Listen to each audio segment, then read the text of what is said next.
Welcome to All Change, the programme that puts design at the heart of the learning experience. Today we're at Wrighton Park Primary School in Worksop, where we'll be helping to transform a space which is used for small group work and one-to-one mentoring into an inspirational learning den.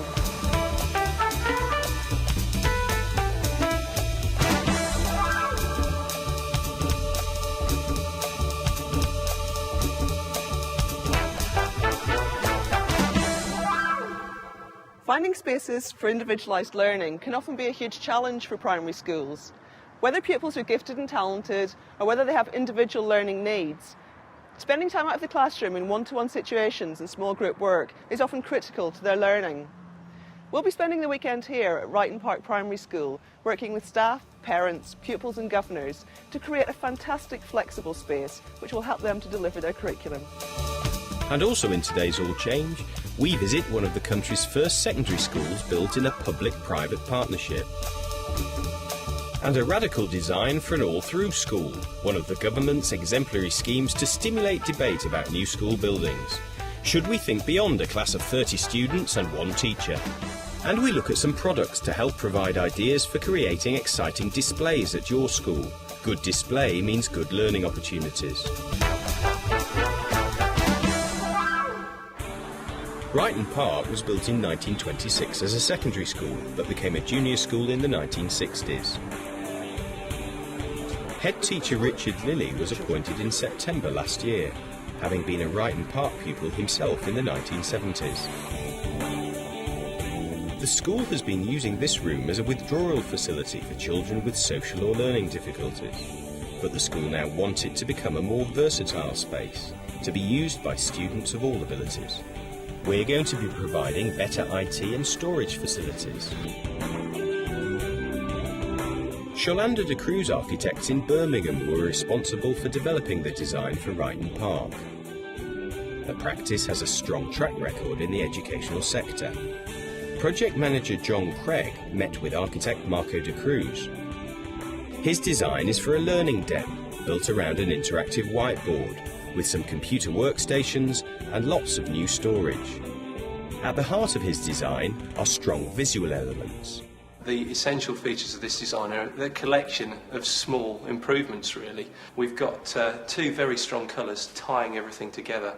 The four walls become almost like the palette of an artist, and you're the artist, I think. And this space it's really got to come alive through quite subtle means. We've got to provide storage, which is being done on the back wall, and we've got the potential there for the children to get involved in some of the art. That's also going to take up all the filing, the storage of documents and so on over a large curtained area. On the window wall, we're just taking that coloured theme through, and then on the front we've got the interactive whiteboard, we've got computer terminals, and we've also got some shelving and storage.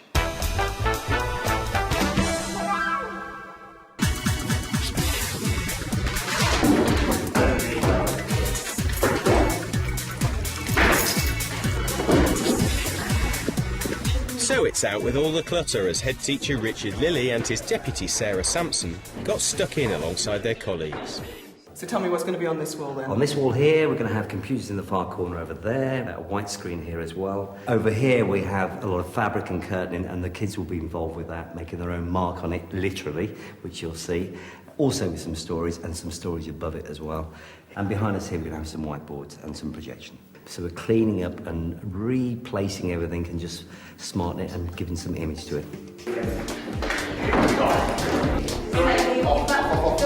Removing the old slate blackboards revealed a few secrets from Wrighton Park's past. The big red ball. This one, 1962. Well done. I must not disturb lessons. I think that about sums it up, doesn't it? The senior management team at Wrighton Park have upgraded a lot of the school's learning environments. It's just one part of a strategy to enhance the school's learning culture. It's so crucial to the success of the school. The children that work in there in these small groups have such an effect. They're the borderline pupils that may or may not make it on the end of the day at SATS, and they need the best working environment with the best technology, if you like, that we can provide for them within our budget, and hopefully that's what this is going to provide for us. Sarah, how will you use the new learning den? It's entirely everybody's room, I think. I mean, it'd be for those children that need support, those children that need stretching and extending, and for those children that are just bubbling under. I think every single child that, you know, is part of our school, part of our team, is going to enjoy the quality time that they have in there. Already, I think the effect, you know, the environment has a huge effect on children's progress and motivation. Teachers and parents helped out with repainting the walls and making curtains to screen the old cupboards used for storage.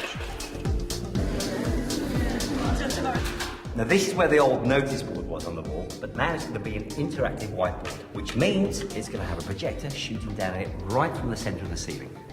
The school paid for qualified electricians to provide the cabling for a new interactive whiteboard. Having a new school built is an exciting prospect for staff and pupils, even where the construction work takes place on an existing site, and it can be difficult to manage. That was the case at Perry Beaches Secondary School, one of the country's first public-private initiatives. Hard work at the time, yes, but the new school is a major improvement on what was there before. Perry Beaches Secondary School is part of a £16 million campus development, which opened in September 2001. The rundown huts used as classrooms were demolished at a time when the school was underperforming. A new head teacher was appointed. There's no doubt that this was a school in challenging circumstances, and there was no doubt that we had serious problems. HMI deferred the Ofsted here while the building work was going on. Under the public-private partnership, the LEA had already appointed architects before the school could input to the design of their new learning spaces. After they had submitted the designs, which were signed off by the LEA, it then became our job to see whether it was fit for purpose and we could make a school out of it.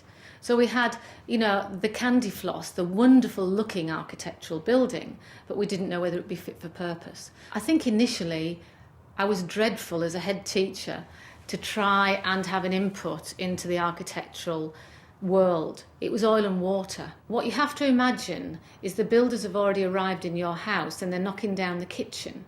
When you say, hang on a minute, that won't work. I remember an occasion where the builders, with all the goodwill in the world, had met with CityServe and designed a kitchen. And then after 12 weeks of negotiation, they brought the designs to show us, and we said it can't work. It can't work because it would mean that the ladies who work in the kitchen would have to go through 2 corridors with hot beans every 20 minutes, etc. And so that's one example of how we were able to step in at the architect's point and make a change. The spectacular central atrium was a design feature that Ingrid Gallagher had initial doubts about, but she concedes that the architects were absolutely right to build it into the design. And I remember in the early days me saying, well, no, I'd like that covered over because I could have another classroom there, etc. But it was through that working together that they made that space, which is fantastic. And if I had my time again, I'd make sure that there was, in the educational arena, somebody with architectural and with building knowledge. Ingrid feels that all schools have the right to benefit from the kind of improvements seen at Perry Beaches. Anybody today deserves the entitlement of working in a fantastic environment. We are very privileged to have this school. It is fantastic and it's got a phenomenal wow effect when people come in. But a good teacher can teach in a cave. It doesn't matter about a whiteboard, it doesn't matter about a blackboard or a slate. If you're a good teacher, I think you're a good teacher. This is a bonus. But at the end of the day, it's about quality of teaching, it's about people working together, getting an ethos in a school, and having that success rate, saying that, you know, you can succeed, this is what you're going for.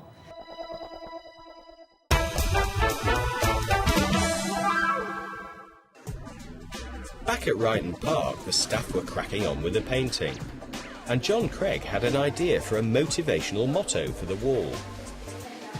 If you've got anything, any wording you use around the school, around the classrooms, something that's inspirational.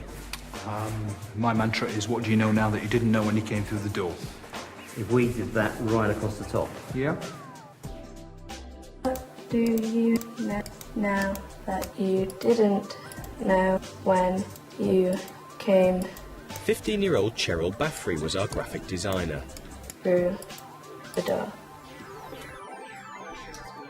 That's been really interesting. Ryton Park have recently refurbished their library, rebranding it as a zoned learning centre. And our intention was always a sort of light-free area where kids would want to come and spend time. Beanbags, soft chairs rather than hard chairs, so that they wouldn't sort of leave the room after having a numb bum after 5 minutes reading. It was designed to be comfortable and quite easygoing. It's quite an unusual library space because you've actually chunked the room up into different areas. That was the intention, really. The far corner, our intention was to have a listening centre. I mean, for some of our children, just listening to a good story is a benefit for them. Sort of chunk that area into the corner so that they could sit up to six children at a time with their headphones on and just sort of basically sit and listen to their stories over there. And this sort of side, the internet and also logging the books in and out, we felt that it would be, with a thumb reader. So you've got a new library system as well. New library system, the whole thing. It's actually motivating the children to come and want to take books away and want to take them home. So it's the shape of things to come, really. At Ryton Park, as in most primary schools, storage is a perennial problem. Currently, this rather dingy area is being used to store books used for guided reading. Richard Lilly thinks this is inappropriate for such important teaching resources. This particular area is right next to the boys' and the girls' toilets, and it's sort of well out the way, very dark and dingy, and we've got our books, our guided reading stocks, sort of thrown on old shelves in here. And the staff don't really want to come to this area, do they? Because the smell's not very pleasant from the toilets. Would you? Yeah, it is. It's dark. It's out of the way. It's on a wing of school as well. So for some staff members, it's quite a trek to come right round here. And then with the smell of the toilets and things, it's not the ideal place to come and look for the books that you're actually looking for. So even though this space isn't particularly accessible, it's not close to the classrooms, people don't want to come here because it's close to the toilets, you're going to have to use it for something because you're so tight on space that you can't let a space like this go. No. So we've got to think laterally. We've got to think about where we can put these, where they are accessible, and then when we've got this space, we'll just have to get our heads together and work out what exactly we need and what would be suitable for storage in here. Cleaning materials, for instance, possibly. Something that isn't used as often. Yeah.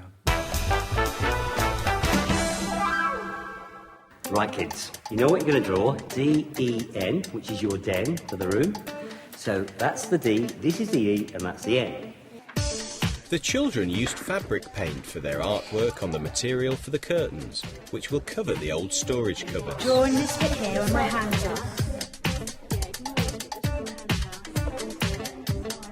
A big canvas for small hands.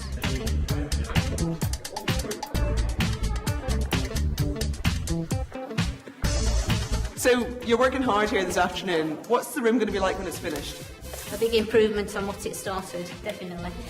And what do you think the pupils will think of it when they see it next week? I'm sure they'll be amazed. When they walk in on Monday, I know they're just going to come through the door and it's going to be like, wow, for the first 20 minutes or so, and then we've got to try and teach them literacy.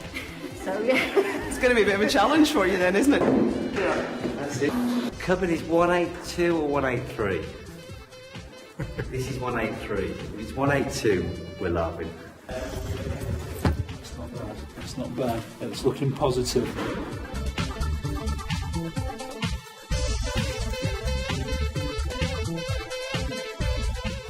Look at that. What have you managed to achieve today? Quite a lot, actually. If you look at the drawings we've got here, we've got all these sort of curtains going across where the children have drawn in this den, but with all their own little bit of artwork and creativity in between. And the beginnings of this shelving unit along the top, it looks a bit thin and rough at the moment, but I assure you it'll look a treat by the time I've finished. And then, of course, right behind me here, we have the notice board. But rather than just writing notice and we've got their learning den, we're going to do something more appropriate to the school. Well, that's really nice that the school feel they can personalise the plans as we go. Well, I've always said, I don't want me coming in here and sort of taking over and saying, right, Marco and I have decided we're going to do X, Y and Z. It's down to them as well. And they are actually doing all the hard work. I mean, I've just been delegating, so I'm quite happy, really. And what's still to do? Still to do is more of these units along here, obviously more orange stripes, lots of bits and pieces. But by tomorrow afternoon, bingo. With the government set to spend billions of pounds on new schools in the coming years, architects and educationalists are looking for innovative ways to create lifelong learning environments. Today we'll be looking at Field & Clyde Bradley Architects' exemplar design for an all-age school, encompassing everything from a nursery through to a sixth form and providing an imaginative resource for the local community. Field & Clyde Bradley Architects are currently working on more than 6 school projects. They believe schools should be a visible part of their community. At Haverstock School in central London, they're transforming a set of Victorian buildings into a vibrant, modern community school. This is a little cartoon that we did at the beginning of the process here, of the idea of a school as a community within the community. And what you've got here is a very dominant and very clear facade that houses within it all those elements of the school that actually very much belong to the community. Peter Clegg challenges the assumptions that a standard classroom should be designed for 30 students and a teacher. Where does this magic number come from? Does it come from something to do with the fact that a teacher in a Victorian classroom can control 30 kids and that the kid at the back can just about see the blackboard on a dull winter's day? If you look at what's happening in higher education, for instance, there are much larger groups, groups of 100, 200 students being lectured to, and that's a perfectly adequate form of delivery of a certain type of knowledge. On the other hand, if you look at what's happening in primary school classrooms, quite often kids are in much smaller groups. There's a lot of individual work going on. And one of the things that we've been dealing with is looking at increasing flexibility in room layout and in the subdivision of spaces, allowing for small kind of creative groups of people to get together and allowing for teaching to happen in much larger groups as well. The practice has taken some of these ideas forward into their exemplar design for the government's Schools for the Future project.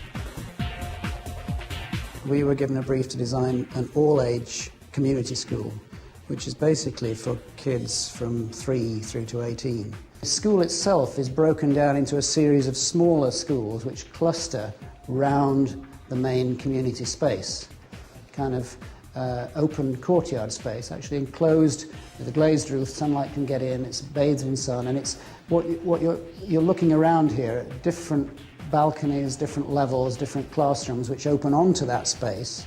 It can also be used for whole school events. I mean, very rarely within the current DFES brief do you get sufficient space to get the whole school together. The corridors that run around the edge of this space are an attempt to get rid of the conventional, what we call double-loaded corridor, where we've got classrooms off each side of a dead space. Each corner of the building contains very flexible space that can contain 120 kids in one area, or it can be flexibly partitioned into smaller areas. There's a huge variety of the ways in which individual teachers can make use of that type of space.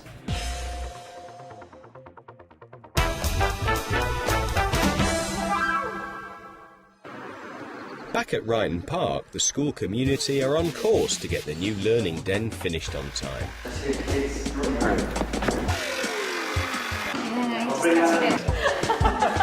It was a real team effort.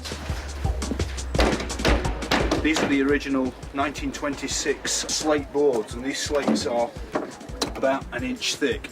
And what the intention is to try to take them out as carefully as we can with a crowbar and a hammer and reuse them in the playground. So we've got chalkboards and we might as well just this recycling thing. We're finding all sorts of things inside, which is quite nice.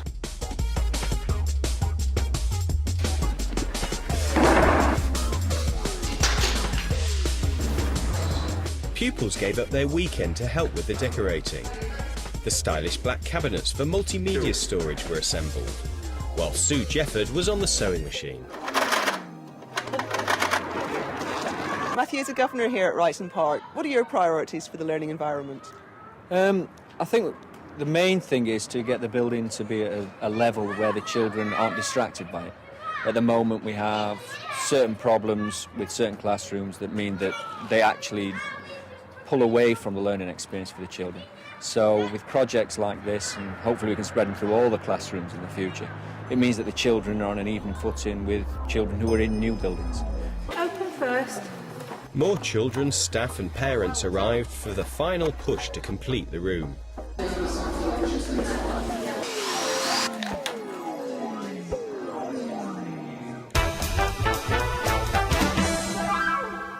Whether tacking finger paintings to a wall or putting beautiful artwork in sophisticated glass cabinets, display areas can be an overlooked and underused resource for a school. Not only do display areas celebrate pupils' achievements, they also provide an instant and immediate learning resource.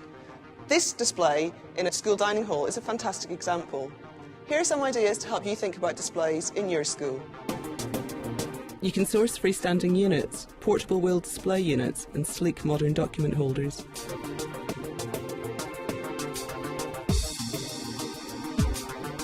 This dinosaur is ideal for primary schools.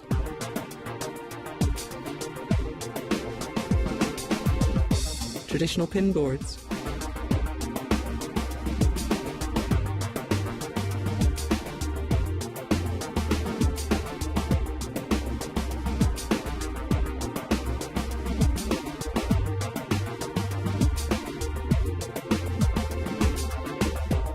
This tower could show off sculpture work.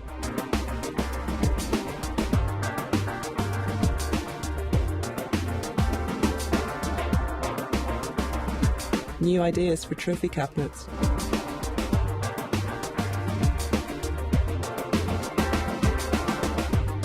Flexible folding styles. And wire supports are used in these designs.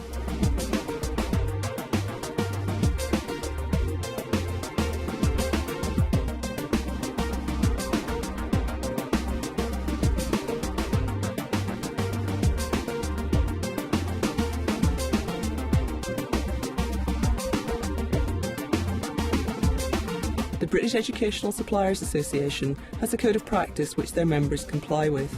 You can find details of all these products on the Teachers TV website.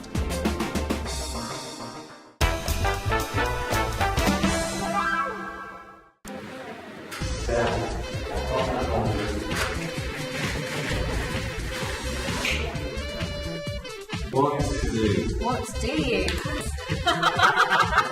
Teachers of today. Richard, you've been working really hard all weekend. How's it going? We all have. It's going fantastic. It's really coming together. I think we're just about ready to clear everything out, but it was stunning. The good news is you're doing a brilliant job. The bad news is you've got 20 minutes to finish.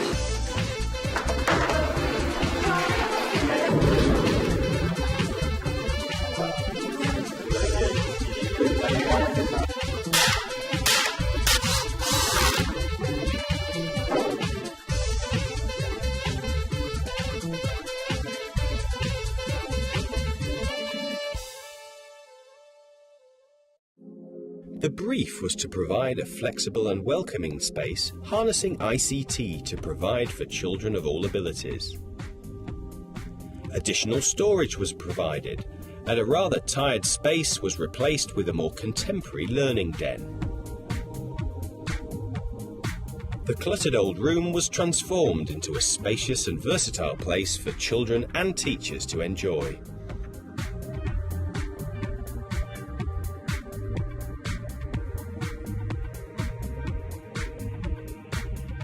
John, it's all finished, and I absolutely have to ask, what do you know now that you didn't know when you came through the door?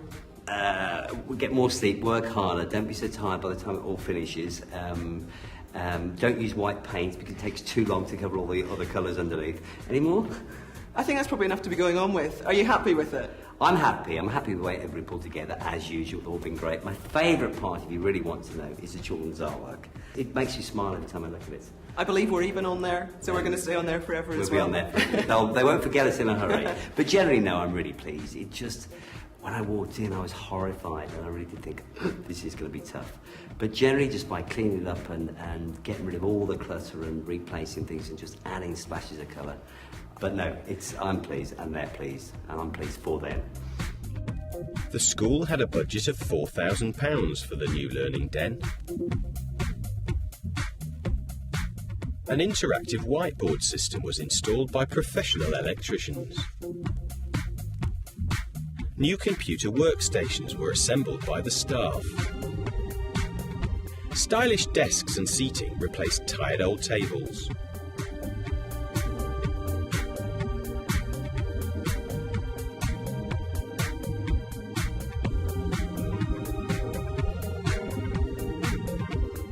John Craig constructed the new overhead shelving units.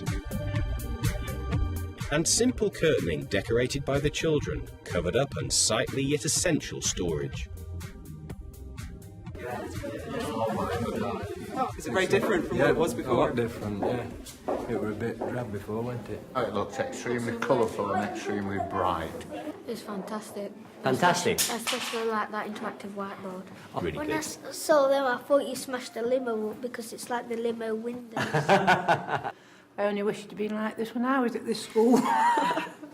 Andrea, you've actually got a child at the school. What do you think? I think it's excellent. It's created a lot of feeling of space. It's very light.